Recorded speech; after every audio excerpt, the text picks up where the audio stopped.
ये 4 भौगोलिक स्थल थे। ठीक है, अब सबसे पहले बात करें अब हम पूरब की। ठीक है, तो पूरब में कौन सा आएगा भौगोलिक जो स्थल आता है वो आलमगीरपुर। 4 भौगोलिक स्थल कौन से हैं हड़प्पा के, तो पहले पे आएगा, पूरब की बात करते हैं हम। ठीक है, पूरब में आता है आलमगीरपुर।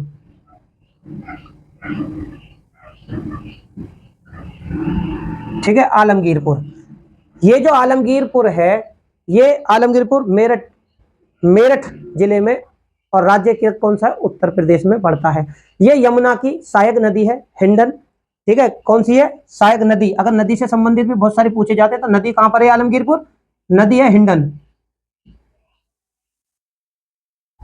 ठीक है, हिंडन नदी के तट पर ये आलमगीरपुर पड़ता है।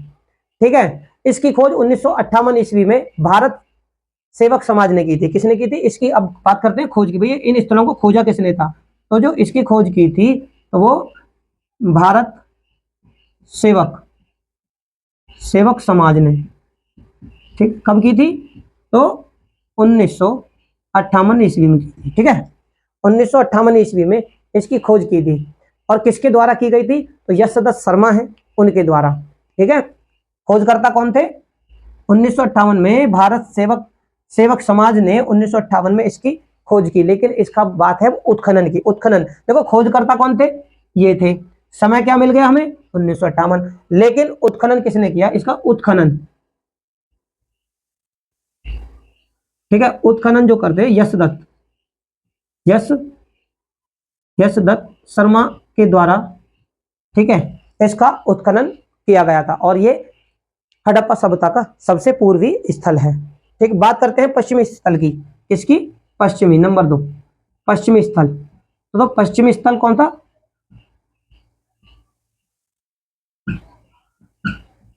सुतकागेडोर। ठीक है भैया, सुतकागेडोर पड़ता कहाँ है, तो मेरे प्यारे साथियों ये सुतकागेडोर है, ये बलूचिस्तान मकराना तट। ठीक है, फारस की खाड़ी। ठीक है, ये वहां पर पड़ता है बलूचिस्तान में। ठीक है, मकराना तट का ये स्थल है हड़प्पा सभ्यता का।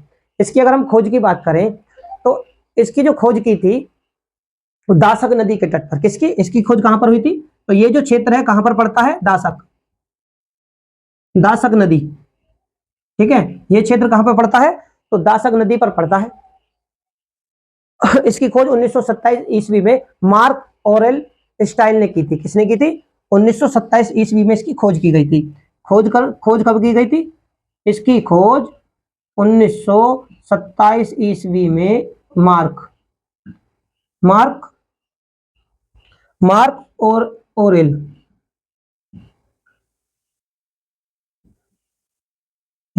स्टाइल के द्वारा सुतकागेडोर की खोज की गई थी। अगर आप कहना चाहें तो ये भी कह सकते हैं कि यह हड़प्पा सभ्यता का सबसे पश्चिमी स्थल है। ठीक है, बात करते हैं देखो मेरे प्यारे साथियों पूर्व पश्चिम, अब उत्तर वाली दिशा की। तो उत्तर में क्या था, उत्तर में था मांडा। ठीक है, मांडा कहां पे पड़ता है, जम्मू, और जम्मू जो कि जम्मू कश्मीर है। ठीक है, इसकी जो खोज की गई थी, ठीक है, ये भी हड़प्पा सभ्यता का सबसे उत्तरी स्थल है। इसकी जो खोज की गई थी अखनूर जिले में। अखनूर जिला कहां पे की गई थी, तो जो स्थल है जिला था अखनूर।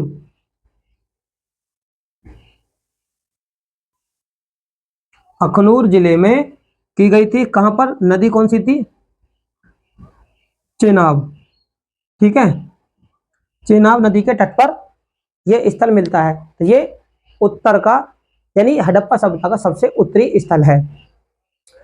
इसकी जो इसका जो उत्खनन हुआ था, इसका उत्खनन 1988 ईस्वी में जगपति जोशी और मधुबाला ने कराया था। कितने, 1982 ईस्वी में। तो इसका समय कितना है, इसका 1982 ईस्वी में किसने की थी उत्खनन इसका जो उत्खनन किया था वो जगपति जोशी और मधुबाला ने इसका उत्खनन किया था। ये यहां से किससे, मांडव से। याद रखना, मांडव से हमें हड़प्पा सभ्यता की तीनों अवस्थाएं यहां से मिलती हैं। प्रारंभिक यानी प्राक, और विकसित, और हड़प्पा उत्तर की तीनों अवस्थाएं हमें, यानी सैंडल सभ्यता की जो तीनों अवस्थाएं हमें कहां से देखने को मिलती हैं, तो वो मांडव से देखने को मिलती हैं। दक्षिण की अगर हम बात करें मेरे प्यारे साथी, दक्षिण में क्या था, दैमाबाद। और दैमाबाद कहां पे था, तो अहमदनगर। कहां पे था, अहमदनगर। अहमदनगर में था दैमाबाद, महाराष्ट्र का अहमदनगर। नदी कौन सी पड़ती है, तो प्रवाह। दैमाबाद कहां था, अहमदनगर, यानी नर्मदा घाटी के मुहाने पर दैमाबाद पड़ता है, जो कि हड़प्पा सभ्यता का सबसे दक्षिणी स्थल है। और अहमदनगर इसका जिला पड़ता है, ठीक है। और नदी कौन सी पड़ती है, तो प्रवाह नदी, ठीक है। इस नदी के तट पर ये देखने को मिलता है, बाएं किनारे पर। ये सबसे दक्षिणी स्थल है। अब मेरे प्यारे साथियों, हड़प्पा सभ्यता की मैं और आपसे जो जानकारी साझा करूं वो ये स्थलों से संबंधित जानकारी थी। हड़प्पा सभ्यता के 7 ऐसे नगर हैं जिनको नगर की संज्ञा दी गई थी। नगर मतलब यहां से हड़प्पा सभ्यता से जो हमें 7 प्राचीन स्थल ऐसे मिलते हैं जहां से नगरीकरण की व्यवस्था हमें देखने को मिलती है। मेरे प्यारे साथियों, चैनल मेरा नया है, इसे ज्यादा से ज्यादा लाइक करें, वीडियो को शेयर करें। चैनल पर अगर आप नए हो तो चैनल को सब्सक्राइब करें।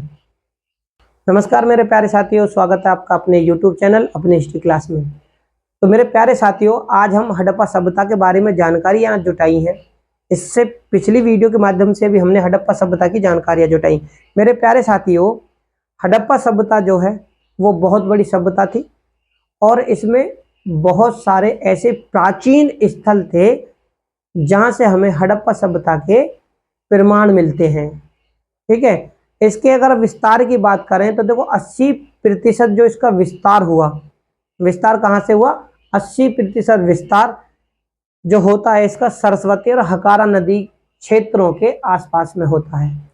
सबसे पहले इसे सिंधु घाटी की सभ्यता या हड़प्पा सभ्यता का जो नाम दिया गया था वो सर जॉन मार्शल जी के द्वारा दिया गया था। तीसरी अगर हम बात करें हड़प्पा सभ्यता से संबंधित तो इसकी संस्कृति के जो क्षेत्र मिले, सांस्कृतिक क्षेत्र जो मिलते हैं वो हमें बहुत सारे राज्यों में मिलते हैं। उन राज्यों के अंतर्गत कौन कौन से ऐसे हैं, संस्कृत क्षेत्र के अंतर्गत कौन कौन से राज्य आते हैं, तो पंजाब, हरियाणा, राजस्थान, उत्तर प्रदेश, गुजरात, सिंध, बलूचिस्तान, ये ऐसे राज्य हैं जहां से हमें इस संस्कृति के प्रमाण मिलते हैं। बात करते हैं इनके फैलाव की, भाई ये फैले कितने में थी ये जो संस्कृति है, क्योंकि हड़प्पा सभ्यता इतनी विशाल थी कि जो स्टुअर्ट पिगेट हैं उन्होंने विशाल विस्तार के आधार पर, यानी फैलाव के ही आधार पर इसको क्या, हड़प्पा और मोहनजोदड़ो को क्या कहा था कि ये विशाल साम्राज्य की 2 जुड़वा राजधानियां हैं। लेकिन उनके इसी मत का खंडन मार्शल जी ने किया था। क्यों किया था, क्योंकि हड़प्पा और मोहनजोदड़ो के जो बीच की दूरी है वो 483 वर्ग किलोमीटर की दूरी है, इसलिए उन्होंने दूरी को देखते हुए इस मत का खंडन कर दिया था। बात करें अगर इसके फैलाव की हड़प्पा सभ्यता के, भाई जो हड़प्पा सभ्यता है इसके जो भौगोलिक जो क्षेत्र आते हैं, यानी अब करते हैं प्राचीन स्थलों की बात, तो जो इसके प्राचीन स्थल थे वो देखो पूर्व में तो आलमगीर, मेरठ उत्तर प्रदेश में था, ठीक है। पश्चिम में जो था बलूचिस्तान, मकराना तट यानी सुत कागेडोर इसका प्राचीन स्थल था, यानी अंतिम स्थल पश्चिमी में। पूर्व में आलमगीर था। उत्तर में अगर बात करें तो मांडो था जो कि जम्मू कश्मीर, ठीक है ना, जम्मू में पड़ता है, ठीक है। उसके बाद अगर दक्षिण की बात करें तो दक्षिण में का जो सबसे आखिरी प्राचीन स्थल था हड़प्पा सभ्यता का वो था नर्मदा घाटी के मुहाने पर दैमाबाद, ठीक है। तो दैमाबाद के बारे में हमने जाना कि इन स्थलों की खोज किन किन पुरातत्व विशेषज्ञों ने की और यहाँ से हमें किन किन के प्रमाण मिलते हैं, ठीक है। तो ये हड़प्पा सभ्यता जो थी वो त्रिभुज आकार में थी। हमने इनके स्थलों के बारे में बिल्कुल विस्तार से जानने की कोशिश की क्योंकि पेपरों में पूछी जाती है। बात करें अगर इनके स्थलों की, हड़प्पा सभ्यता के 7 ऐसे स्थल हैं, 7 प्राचीन ऐसे स्थल हैं जिनको नगर की संज्ञा दी जाती है। अगर नगर की संज्ञा की बात करें तो नगर से संबंधित जो होते हैं वो ये होते हैं जिनमें एक तो होती है नगरीकरण, एक होता है ग्रामीण। ठीक है, तो नगर के जो 7 ऐसे स्थल मिले जहां से हमें नगर देखने को मिलता है, चाहे वो पक्की ईंटों के हो या कच्ची ईंटों के। तो इनमें कौन कौन से थे? हड़प्पा, मोहनजोदड़ो, धोलावीरा। ठीक है ना, धोलावीरा, मोहनजोदड़ो और हड़प्पा ये एक ऐसे समकालीन यानी उस समय की समकालीन बस्ती हैं जो कि सबसे बड़ी और विशाल हैं। साथ अगर हम नगरों की बात करें कि भैया नगरों के कौन थे, तो हड़प्पा, मोहनजोदारो, चंदहुदड़ो, लोथल, कालीबंगा, बनावली, धौलावीरा। ठीक है, ये ऐसे स्थल हैं जहां से हमें नगर के साक्ष्य देखने को मिलते हैं। इनकी विशेषता क्या थी? हड़प्पा सभ्यता की आखिरकार विशेषता क्या थी? इस सभ्यता में 3 केंद्रीय नगर थे। केंद्रीय नगर में कौन कौन से नगर आते हैं? एक तो हड़प्पा, मोहनजोदारो और धौलावीरा। और ये तीनों ही केंद्रीय नगर अपने आप में और प्राचीन स्थलों से काफी बड़ी बस्तियां थी। हड़प्पा सभ्यता की जो विशेषता है वो क्या थी कि इसमें नगर योजना जो थी वो बहुत ही उत्तम किस्म की थी। ठीक है, इसमें जो थे हड़प्पा और मोहनजोदारो के अपने अपने दुर्ग थे, यानी किले।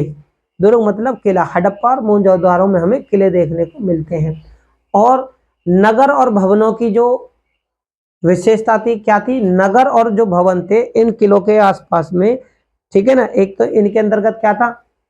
गढ़ी और दुर्ग। ठीक है ना, गढ़ी और दुर्ग के अंतर्गत ये चीज हमें देखने को मिलती हैं। भवन और नगर किस प्रकार से बने हुए? तो वो थे जाल की तरह व्यवस्थित।